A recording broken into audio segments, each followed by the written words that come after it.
dengan bahasa Inggris saya nggak dapat yang punya subtitle bahasa Indonesia. Tapi saya bantu translatekan sedikit ya teman-teman. Saya ulang dari video itu seperti ini. April tahun 1954 itu ada sebuah kepercayaan di kepalanya semua orang di dunia ini bahwa tidak akan ada satu orang pun yang secara fisik mampu menembus batas 4 menit, lebih rendah dari 4 menit untuk berlari dengan jarak 1 mil. 1 mil itu setara dengan 1,6 kilometer. Jarak itu mustahil ditempuh dalam waktu 4 menit. Kemudian seseorang bernama Roger Bannister ini menembus batas itu April tahun 1954. 19 atau 1854 itu 1954. Oke. Itu terjadi. Dan sejak hari itu teman-teman, sejak kejadian Roger Bannister menembus sampai hari ini lebih dari 20.000 orang sudah melakukan itu, termasuk anak SMA. Apa yang berubah? Beliefs-nya. Yang tadi dikatakan oleh orangnya itu apa? Ada sebuah barrier, 4 minutes barrier. Barrier 4 menit. Barrier itu kan sebuah penghalang. Penghalangnya itu tidak terlihat, sebenarnya kita mampu. Tapi karena tidak ada orang yang pernah melakukan, kita menganggap itu mustahil. Dan dia breakthrough. Akhirnya setelah itu terjadi, sebuah belief baru tercipta bahwa kita mampu. Dan benar, terjadi lebih dari 20.000 orang termasuk anak SMA berhasil menembus lebih dari kurang dari 4 menit. Luar biasa ya, itu fakta gitu ya. Nah, teman-teman, terus mungkin saya lanjut ke kenapa saya kok memilih bisnis asuransi, teman-teman ya. Saya punya banyak pilihan, orang tua punya usaha, saya bisa masuk ke perusahaan yang bagus juga, jadi employee juga bisa kok, kenapa enggak dan segala macam. Saya nyoba franchise lagi juga mungkin juga bisa dan segala macam. Tapi kenapa sih kok berbisnis di asuransi? Teman-teman, salah satunya adalah karena bidang ini adalah bidang jasa. Loh, maksudnya apa? Simpel teman-teman. Bidang jasa ini adalah pekerjaan yang membutuhkan skill pribadi. Skill pribadi. Semua yang bisa kita lakukan di sini itu adalah kompetensi Anda pribadi. Teman-teman, kita kasih sebuah contoh real aja ya. Hari ini misalnya Pak Kanho merekrut satu orang. Pak Kanho merekrut satu orang. Agent ini dimentoring terus setiap hari sama Pak Kanho. Tapi bisakah dia menjadi sama 100% sama Pak Kanho? Tidak mungkin. Pasti ada perbedaannya. Jadi ketika satu orang nasabah memilih Anda sebagai agentnya, dia memilih tidak hanya karena produk tapi karena Anda juga. Pasti. Jadi uniqueness Anda itulah yang dibeli sama nasabahnya juga. Nah, kemudian makanya ini pesan saya kan ini, everyone is unique, then uniqueness is your value. Value Anda adalah uniqueness itu. Nah, jasa kan banyak teman-teman ya. Kenapa pemilih asuransi teman-teman? Nah, ini perlu kita tanamkan dulu supaya kita nanti sepanjang perjalanan nggak belok-belok teman-teman ya. Mungkin ini sharing saya sekitar terkait ini. Tingkat kepadatan penduduk di Indonesia ini kan setiap tahun kan tidak mungkin menurun teman-teman. Demografi di Indonesia menurun nggak teman-teman? Nggak ada. Tingkat kelahirannya pasti lebih tinggi daripada kematian. Berarti sebenarnya market kita setiap tahun meluas nggak? Meluas banget. Setiap bayi yang lahir itu adalah opportunity baru buat kita. Nah, kemudian bisnis analisis dari para expert. Sekarang kita paham nggak teman-teman? Ciputra itu bisnis di bidang apa? Properti. Tahu nggak teman-teman? Ciputra punya yang namanya Ciputra Land. Pak Ciputra sendiri sudah berusia 90 tahun. Beliau sudah usianya tua sebenarnya. Tapi kenapa kok tiba-tiba di usia beliau yang sudah tua itu tiba-tiba beliau nyelemen kok enggak punya asuransi?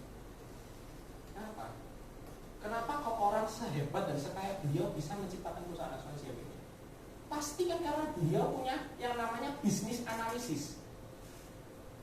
Pasti dilakukan dulu sehingga dia akhirnya nyemplung modal ngeluarin perusahaan asuransi. Kita sudah di arus yang benar.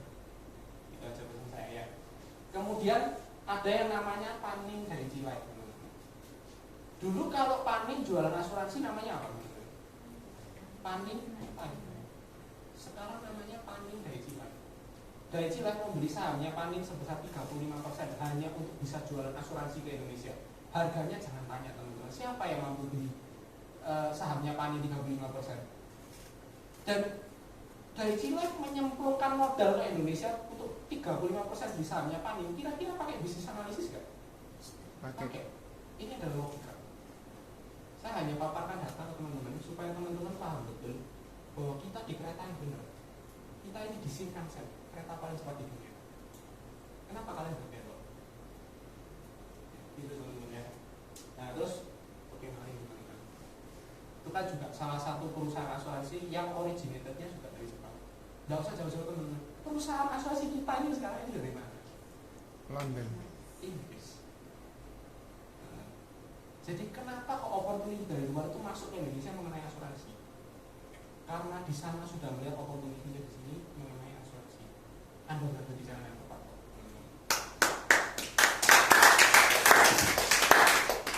Nah, terus ini teman-teman ya. Kenapa perusahaan asuransi kan banyak. Kenapa kok Pru, teman-teman ya? Nah, kalau bagi saya pribadi teman-teman, ini mindset kasar aja teman-teman. Ketika kita pertama kali ngajak seorang agent baru, kita jujur-jujuran ya teman-teman. Orang pertama kali disuruh jual asuransi. Bagi mereka yang masih baru dan awam banget, bagi mereka susah nggak? Susah. Pasti mereka beranggapan susah dulu. Ketika mereka beranggapan susah dulu, kita akan ke logikanya. Oke, bro, kalau kamu sudah tahu susah, makanya kamu tuh tak ajak ke perusahaan asuransi nomor 1. Perusahaan asuransi nomor 1 di Indonesia berapa? Berapa puluh tahun terakhir?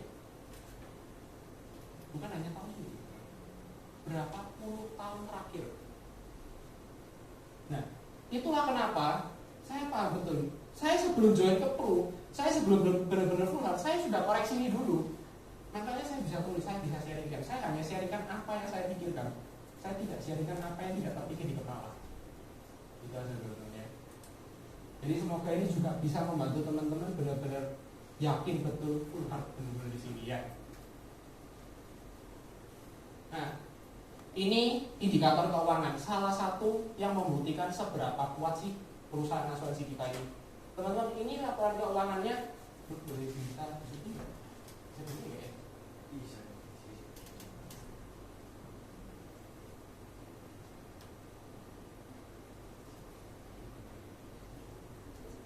Nah, itu rasio nah, teman-teman, rasio pencapaian 678%. Maksudnya apa sih teman-teman? Teman-teman pada paham RBC nggak teman-teman? Paham ya teman-teman ya? RBC itu kan maksudnya risk based capital. Rasio kecukupan modal sebuah perusahaan asuransi yang dibutuhkan oleh Indonesia adalah minimal dia harus punya 120%. Artinya dia harus punya 1,2 kali lipat ketika nasabah klaim semuanya. Nah, Pru punya 678 teman-teman. Kalau nasabahnya Pru bisa langsung semua mati dan matinya 6 kali teman-teman. Baru Pru aja berapa teman-teman ya. Kira-kira manusia bisa mati berapa kali teman-teman ya. Jadi percaya perusahaan kalian sudah hebat banget teman-teman ya. Oke. Tak next sama sih. Next. Oke. Jadi pesan saya teman-teman, kalau seseorang menawarkan sebuah opportunity yang luar biasa dan Anda tidak tahu caranya gimana, coba dan dulu. Saya juga terlahir dari produk coba-coba teman-teman ya. Dan tidak apa-apa, saya merasakan benefitnya sekarang. Teman-teman, saya yakin di ruangan ini tidak ada satu orang pun yang bermimpi saya mau jadi agen asuransi yang gede nanti. Saya mau jadi agency directornya Pru. Nggak ada teman-teman. Coba tanya sama yang masih kecil-kecil itu di TK-TK itu. Mau jadi apa? Dokter Pak?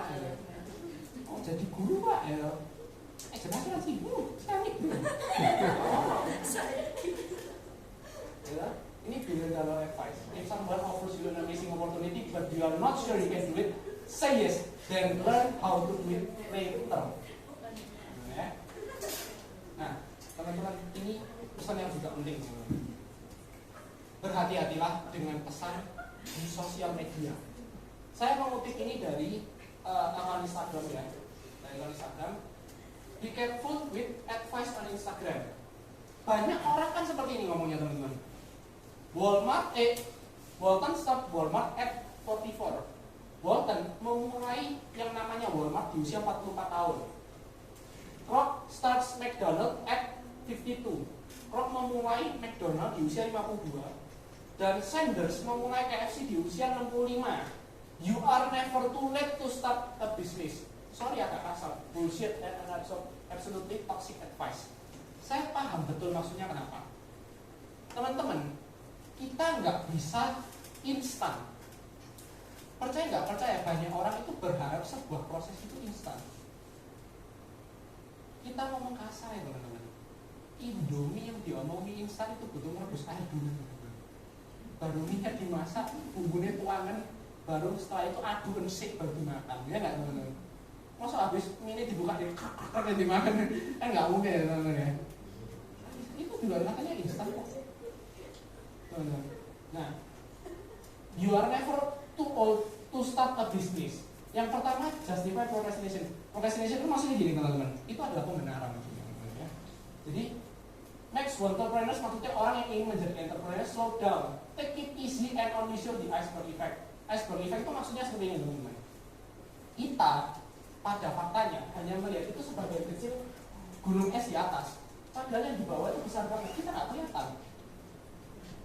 Yang tidak kelihatan itu apa sih? Prosesnya seorang Colonel Sanders ini untuk bisa menciptakan yang namanya KFC. Pernah tahu nggak? Kalau beliau itu di usia 5 tahun ayahnya meninggal. Di usia 16 dia keluar dari sekolah, dia nggak sekolah. Di usia 17 dia sudah pernah kehilangan 4 pekerjaan. Angkat tangan teman-teman yang sudah pernah kehilangan 4 pekerjaan di usia 17 tahun. Saya rasa nggak ada. Nasib saya aja nggak seburuk itu teman-teman ya. Kemudian di usia 65 beliau pensiun dan merasa seperti seorang yang failure, orang-orang yang sangat gagal. Kemudian dia pernah juga mau melakukan suicide, bunuh diri teman-teman. Pernah tahu nggak kita seberapa stres beliau untuk bisa memulai sebuah KFC? Kita nggak tahu, kita kan tahunya di atas. Di atas ini maksudnya apa? Iya, soalnya lu KFC itu sudah soge. Tahunya seperti itu. Dark side of the prosesnya kan tidak tahu kita. Kemudian dia meminjam $87 teman-teman untuk bikin ayam goreng. Dan itu kan pasti teman-teman ayam gorengnya. Dijualnya satu persatu ya, dijual satu-satu gitu teman-teman di jalan. Luar biasa nggak teman-teman perjuangannya?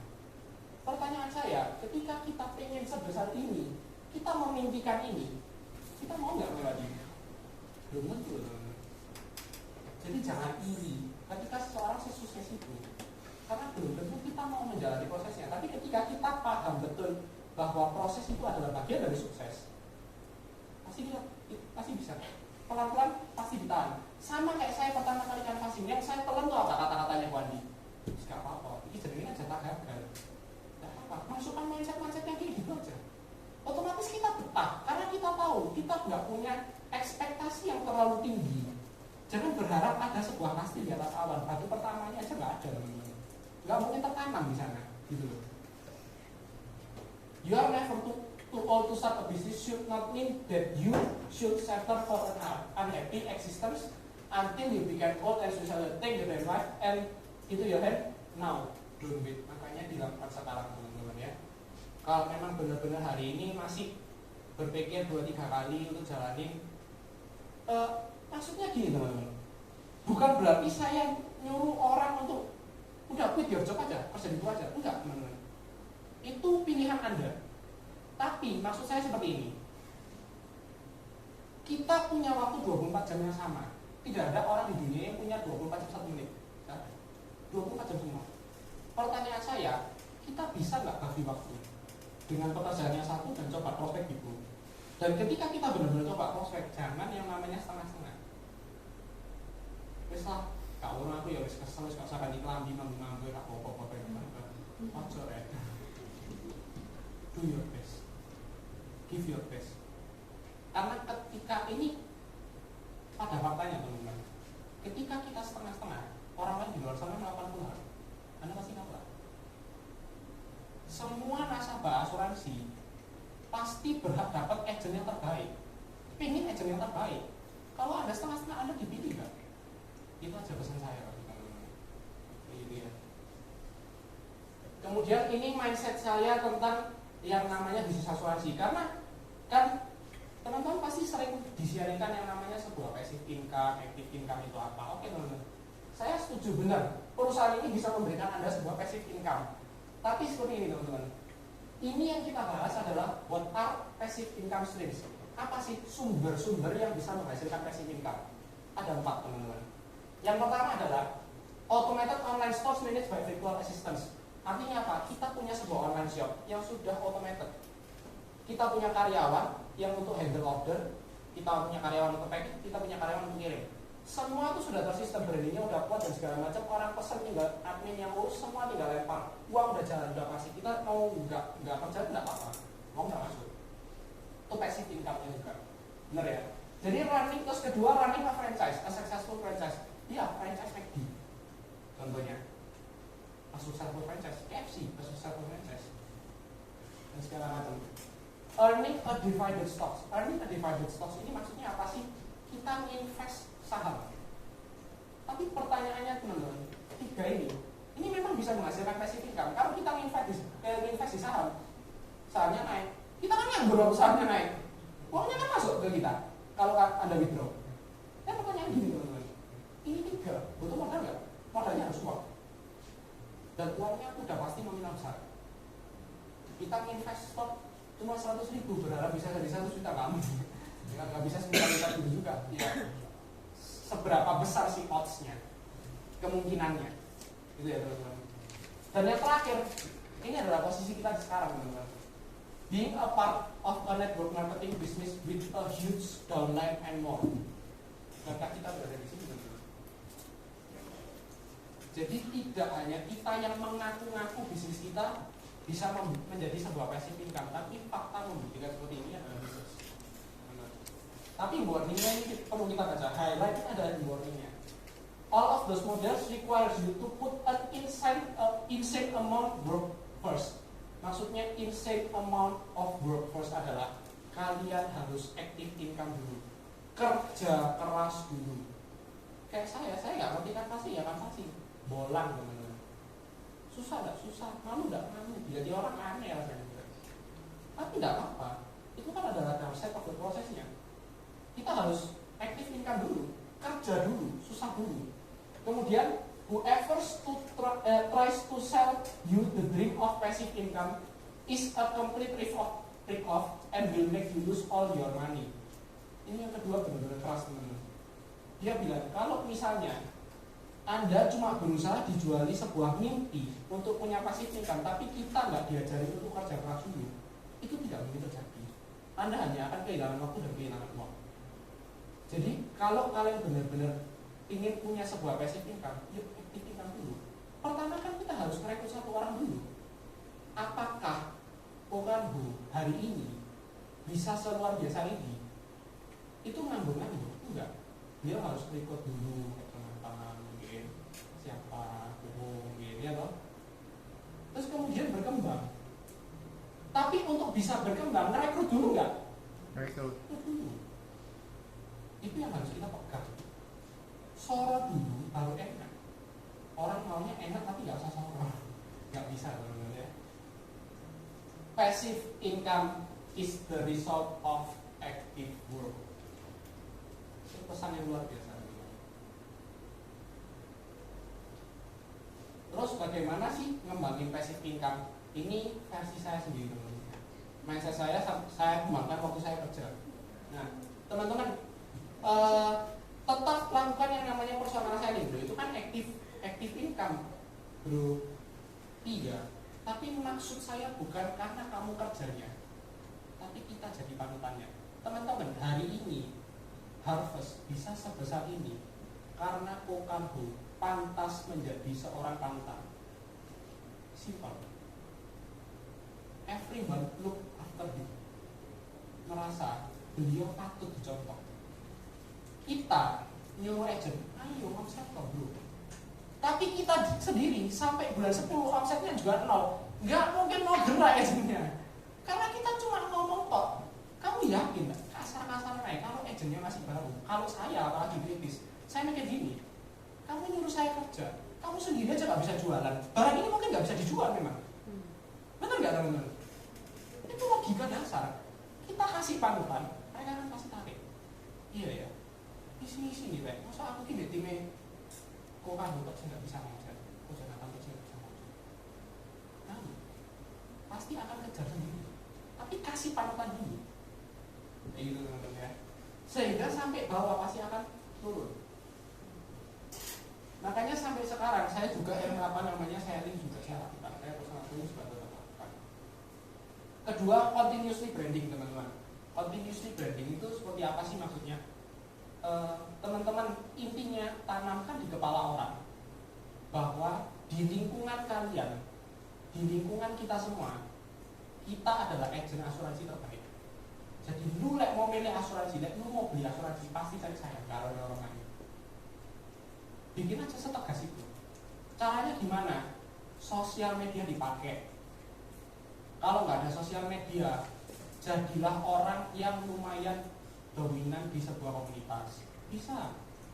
Kayak saya cari komunitas gym, saya basket dan segala macam. Itu bisa dipakai. Komunitas itu bisa dipakai. Dan jadilah yang agak dominan. Kalian mungkin punya uniqueness apa? Kalian orangnya jeneng atau kalian orangnya bisa ngurus ini itu dan segala macam, itu bisa dipakai. Kemudian teman-teman adakan meeting unit, training, mentoring, monitoring itu harus ada teman-teman ya. Karena seperti yang saya katakan lagi, ini tetap yang nomor 3 ini sebenarnya poinnya juga panutan. Loh, kalau saya training sendiri, monitoring sendiri, terus mentoring juga sendiri, kan saya juga aktif. Iya, tapi maksudnya saya adalah mengajarkan bahwa habit ini harus ada di kamu. Sehingga ketika kamu nanti mengembangkan timmu, tolong habit ini dipakai. Itu aja. Itu yang saya ditekankan sama leader saya juga. Sehingga saya pasti mau, yang namanya saya coaching sendiri, agent sendiri, training sendiri, saya tidak pernah minta tolong Wandi lagi. Tidak pernah satu kali pun. Dan sejak saya pertama kali join Prudential, berapa kali saya pernah ditemani Wandi prospek, 1 kali dan saya tidak mau minta lagi. Kenapa? Sebenarnya bukan skill beliau yang menjadi masalah. Skill beliau jauh di atas saya, luar biasa. Tapi satu hal teman-teman, hari ini teman saya mau saya datangi untuk prospek karena saya yang datangi dia, bukan Wandi. Dia melihat saya, bukan melihat Wandi. Ketika Wandi masuk, malah siapa sih dia orang? Kok jadi strangers masuk rumah saya? Benar nggak teman-teman? Pernah nggak Anda mendapat feeling itu? Ketika Anda di prospek seseorang, ternyata bawa leadernya. Siapa sih? Kamu aja yang ngomong dulu kalau bisa, benar nggak? Sampai situ terjadi. Dan itu terjadi ke saya sejak saat itu. Saya tidak pernah ditemani sama kondisi sama sekali, tidak pernah. Ya. Nah itu pesan saya teman-teman. Jadi nah ini teman-teman, power of branding. Nah ini sepatu yang nggak ada mereknya, nggak pernah harganya $60 teman-teman. Cristiano Putih jadi 1.200. Kenapa kok bisa begitu? Sama-sama sepatu, sama-sama dipakai bisa nggak? Dipakai saja sama-sama bisa nggak? Dan bahkan ada kemungkinan semisal ya bahan dasarnya sama sekalipun, kita juga nggak akan tahu kan, masa sampai dibongkarin satu-satu gitu, sebenarnya apa sih gitu kan nggak mungkin juga kan. Tapi kenapa harganya beda? Karena sudah melekat di kepala orang bahwa Cristiano Putih adalah merek sepatu yang bagus. Ini prestige, gitu teman-teman. Tekanannya di sana. Terus pesannya dari seorang Mark Cuban, gimana sih kamu menjual itu? Kita ini tidak berusaha meyakinkan mereka itu apapun, tapi you are trying to show them how you are going to make their life easier. Maksudnya gitu teman-teman. Kita tidak meyakinkan orang untuk dia asuransi, bukan. Tapi kita ngasih tahu dia bahwa dengan produk ini hidupmu itu akan lebih mudah. Kamu nggak akan yang namanya punya beban mental kalau sampai kamu nggak apa-apa. Ini loh sisi bisnis contoh seperti itu. Produk ini sebenarnya bukan untuk meyakinkan mereka ini loh bagus. Ya bagi kita bagus, bagi dia enggak gitu loh teman-teman. Ya kalau keyakinannya sama. Tapi ketika kita sampaikan poin yang lain, sebenarnya ini produk bisa mempermudah hidup. Itu udah beda. Feelnya udah beda. There are no favors involved. It's a win-win for everybody. Ini menang-menang. Lu aman, gue dapat komisi. Titik. Saya kerja, saya layak dapat bayaran. Dan ketika saya ngasih kamu sebuah program ini, saya membuat hidupmu lebih mudah. Ada jaminan banget bahwa anakmu ini keluargamu ini aman. Kamu nggak akan keluar uang banyak untuk bayar yang namanya biaya rumah sakit. Itu. Coba tekankan dari intinya dari pesan ini adalah apa? Masuk ke feelingnya, bukan ke cuma ini loh Pak produk bagus, iya bagi kita bagus. Bagi dia apakah pasti bagus? Belum tentu. Soalnya dia kan nggak ikut training aku kan.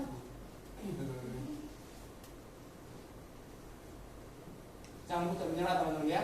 Bisnis ini memang butuh waktu untuk bisa menghasilkan sesuatu yang luar biasa. Jadi tetap berusaha ya teman-teman ya. Nah ini teman-teman salah satu contohnya. Howard Coach, kalau dia berhenti karena ditolak bank sebanyak 242 kali, ditolak bank 242 kali. Ini kayak raih wis nang gesek. There would be no Starbucks. Hari ini nggak ada Starbucks. Kalau beliau ditolak 241 kali stop, hari ini nggak ada Starbucks. Saya nggak bisa ngopi. Pakai kapal api.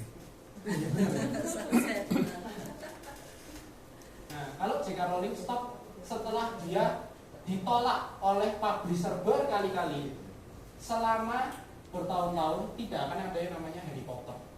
Ini beberapa contoh aja. Jeff Bezos juga penciptanya Amazon. Dia pertama kali menciptakan website itu bukan Amazon teman-teman, namanya adalah C-Shops. Dan itu ultimately failed, ditutup websitenya sudah tidak ada. Tapi kalau dia stop hari itu, apakah hari ini ada Amazon? Tidak ada. Itu orang manajer terbesar di dunia. Terkaya. Walt Disney, apabila tempatnya dia itu, tempat itu maksudnya temanya untuk sebuah taman hiburan itu ditolak berkali-kali. Ketika dia stop di 302 kali, mungkin tidak ada Disneyland. Disneyland sudah sebut, ownernya Disneyland itu seberapa kaya, kita bayangin mana. Kita masuk ke Disneyland happy nggak? Happy. Dia bisa menciptakan sesuatu yang kita tidak bisa ciptakan. Tapi ketika dia berhenti di 301, dia nggak akan ada yang namanya Disneyland hari ini. Itu teman-teman. One thing for certain, ini penting. Ketika kita menyerah terlalu cepat, kita nggak akan tahu yang kita lewatin, yang kita lewatkannya apa, yang misinya apa. Sebenarnya bukan kalau kamu cuma menyerah kamu gagal, iya, salah satunya itu. Tapi yang terpenting adalah ketika kamu menyerah terlalu cepat, kamu nggak akan tahu yang kamu lewatin itu apa, yang kelewatan itu apa. Kalau saya habis prospek satu gang itu full tidak ada yang posisi ditolak, terus saya stop, saya nggak jadi bu. Teman-teman hari ini saya nggak datang ke sini untuk sharing. Salah satunya itu, ini nyata. Saya ngomong apa adanya, saya ngomong faktanya aja. Saya bawakan ini berdasarkan logika, jadi teman-teman supaya bisa nangkapnya gampang. Nah ini cuma sekedar intermezzo ya teman-teman ya. Bersyukur teman-teman, kurangilah mengeluh itu. Semua pekerjaan itu pasti ada suka dukanya teman-teman. Percaya nggak percaya, kita mau kerja di apapun lah. Bisnis sendiri, mau jadi karyawan bank, mau jadi karyawan perusahaan ini, itu dan segala macam. Percaya saya sudah pasti ada suka dukanya. Terus kalau kalian stop, ngulang lagi dari nol, stop ngulang lagi dari nol, kapan mencapai level 100? Ya. Jadi semua orang yang kuat berasal juga dari lemah. Salah satu contohnya saya teman-teman, pernah lemah ya, pernah dibully soalnya teman-teman ya.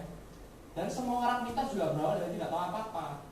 Semua agency director di Brazil juga awalnya gue agent kok. Mereka juga ngalamin apa yang kita rasakan. Nah teman-teman, ini cuma sekedar info, tapi lumayan berarti teman-teman. Ini bisa kita pakai kalau misalnya kita ibaratnya mau video. Jadi harga oksigen di rumah sakit itu ada 25.000 per liter, nitrogen ada 10.000 per liter. Dalam sehari manusia menghirup 2.880 liter oksigen dan 11.376 liter nitrogen. Mungkin mau di sini.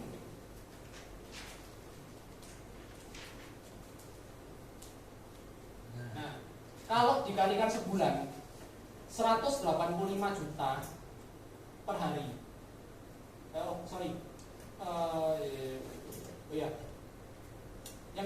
mencapai 185 juta per hari, dan kalau dikalikan sebulan, dikalikan 30, 5,5 M per orang per bulan. Orang paling kaya sedunia aja rasanya gak takut.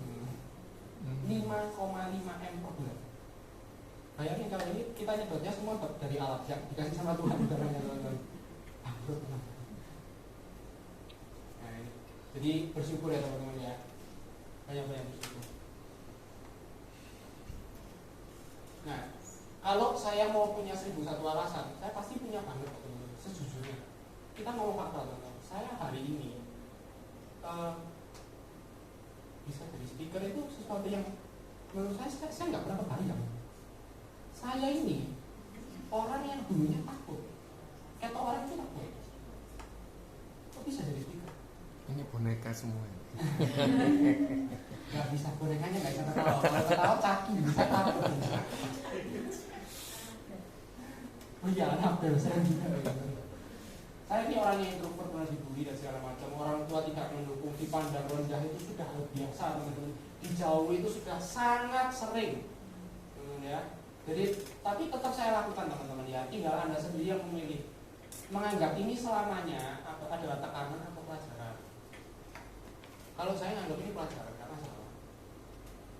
Sama lah teman-teman. Sebenarnya gini, setelah saya paham betul saya kerja di sini, yang menjadi alasan seseorang menjauhi kita itu bukan karena kita nawarin dia asuransi, percaya saya teman-teman, tapi caranya kita mendekati dia. Kalau nggak percaya coba tanya yang lebih senior. Tanya obat. Bener nggak sebenarnya yang salah itu caranya kita. Mungkin momennya juga bisa. Dia lagi stres, anjingnya mati, di prospek gitu. Lagi nangis gitu. Kan momennya nggak tepat gitu. Tapi kalau momennya tepat, bisa. Cara mendekatinya benar, ngomongnya enak, bisa kok. Belajar itu skill semua itu kan, makanya saya bilang skills Anda itu nggak bisa di-copy. Dan Anda ya nggak bisa namanya minta kopas dari orang lain. Kopas itu bukan berarti maksudnya diambil di. Bisa kita belajar dari orang lain, tapi nggak bisa instan. Tapi ya jalan aja proses. Makanya kan saya paham betul yang namanya artinya dari kata-kata habiskan jatah gagal. Tak habiskan, tak habisi semua itu slogan itu, semua gagal kok teman-teman. Nggak satu pun kok sih, satu aja enggak. Kayak setengah aja nggak dikasih saya teman-teman ya. Lebih sedih apa teman-teman? Nggak ada ya, nggak satu pun kok teman-teman. Nah teman-teman, ini lucu teman-teman. Kalau ada yang pernah beli barang ini teman-teman, angkat tangan teman-teman ya. Teman-teman tahu nggak kalau anjing dibawa jalan-jalan ada tali ke